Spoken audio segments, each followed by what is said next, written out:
Did you know that there is a country in South America that was once a part of the Dutch colonial empire? Well, if you didn't know this before, you will by the end of this video. Welcome to this channel. Today we will be taking a look at the history of the beautiful country of Guyana.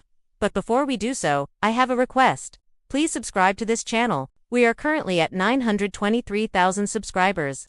And we are so close to reaching our goal of 1 million subscribers. So please subscribe to not miss out on any future updates. Now let's get started with the video. Guyana, formerly known as British Guiana, is a fascinating country with a rich history that dates back to the pre-colonial era. The earliest inhabitants were the indigenous peoples, including the Arawak, Carib, and Wari groups who settled in the area around 2000 BCE. However, little is known about their history due to a lack of written records. The first Europeans to explore the coast of Guyana were the Spanish and Portuguese in the 16th century. However, the Dutch were the first to establish a permanent settlement in 1616, naming it New Amsterdam. They focused on developing plantations for cash crops such as sugar and tobacco, which required a labor force. So they turned to the local indigenous population and enslaved them. Additionally, they imported African slaves to work on the plantations. This resulted in a society divided along racial lines with the Dutch colonists at the top, followed by freed slaves, indigenous people, and African slaves at the bottom.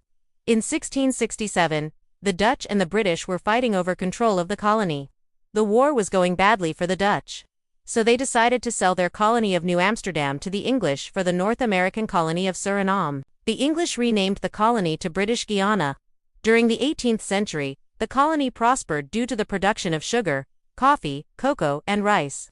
The British also introduced new plantation technologies and a more efficient system of labor. However, the colony remained isolated from the rest of the world until the 19th century, when the British began to invest more in infrastructure, including roads, bridges, and schools. This led to the end of slavery in 1834 and the introduction of paid labor.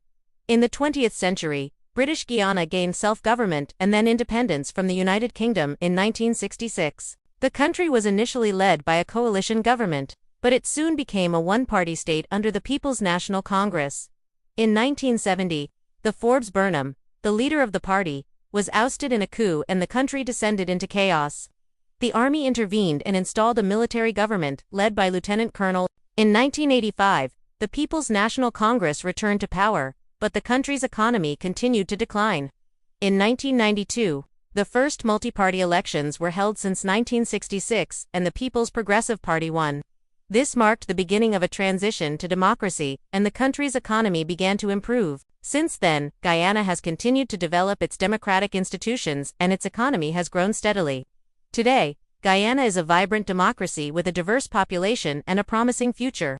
Its economy is growing rapidly due to the discovery of oil in 2015, and its strategic location is making it a hub for businesses in the region. Furthermore, its natural beauty and biodiversity make it a popular destination for tourists.